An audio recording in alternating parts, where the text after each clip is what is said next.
एक बार की बात है जब धरती पर अद्भुत एकता और दयालुता की चमक बिखरी थी। देवराज इंद्र ने मानवता की मदद के लिए अपनी शक्तियों का उपयोग किया और उन्हें असीम आशीर्वाद प्रदान किया। कहानी ब्रह्मा देव के आविर्भाव के साथ ही पृथ्वी पर एक सुखमय शांति की ब्रह्मांड का आगमन हुआ। लेकिन एक दिन अचानक से कठिनाइयों और आपातकाल के संकेत प्राप्त होने लगे। मानवता दुखी थी और उनकी दुखद चिंताएं बढ़ गई थी। इस समस्या का समाधान ढूंढते हुए देवराज इंद्र ने सभी देवताओं को बुलाया और समस्या की चर्चा की। उन्होंने विष्णु भगवान से सलाह मांगी, जिन्होंने एक महान यात्रा पर निकलने का निर्णय लिया। विष्णु भगवान की यात्रा अनेक संघटनाओं से भरपूर थी, परंतु उन्होंने हार नहीं मानी और मानवता की सहायता के लिए अपनी अद्वितीय शक्तियों का उपयोग किया। वे भूमंडल के विभिन्न हिस्सों में घूमते हुए लोगों की मदद करते और उनके दुखों को दूर करते गए। एक दिन विष्णु भगवान एक गांव में पहुंचे, जहां एक साधु ने उनसे मदद की आवश्यकता का इशारा किया। भगवान ने उस साधु की आवश्यकताओं को समझकर उसकी मदद की और उसने उस साधु को आत्मज्ञान का उपहार दिया, जिससे उसका जीवन परिवर्तित हो गया।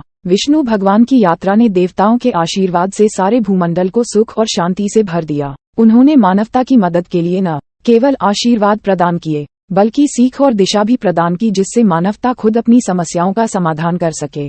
धीरे धीरे मानवता की स्थिति में सुधार हुआ और उनकी आत्मविश्वास बढ़ा। वे अपने दुखों का समाधान खोजने में सक्षम हो गए और अपने जीवन को एक नई दिशा देने में सफल रहे। इस प्रकार विष्णु भगवान ने मानवता की मदद करके देवताओं की महानता को साबित किया और धरती पर एक नई उम्मीद की किरण दिखाए। उनकी यात्रा ने दिखाया कि भगवान अपने भक्तों के साथ हमेशा हैं और उनकी समस्याओं का समाधान करने के लिए हमेशा तैयार हैं। धीरे धीरे मानवता ने अपने दुखों का सामना करने के लिए आत्मविश्वास पाया और उन्होंने अपने जीवन को सफलता की ओर बढ़ाया। वे सभी एकजुट होकर अपने समस्याओं का समाधान करने के लिए संघर्ष करने लगे और एक बेहतर भविष्य की ओर अग्रसर हुए। इस कहानी से हमें ये सीखने को मिलता है कि भगवान हमारे साथ हमेशा हैं और वे हमारी मदद करने के लिए हमेशा तैयार हैं, परंतु हमें भी अपनी मेहनत और संघर्ष के साथ अपने दुखों का समाधान खोजना होगा। ये हमें ये भी दिखाता है कि सहायता के लिए हमें देवताओं के पास जाने की आवश्यकता नहीं है। हमारे अंदर ही हमारी शक्तियाँ छिपी हैं जो हमें सफलता की ओर ले जा सकती हैं।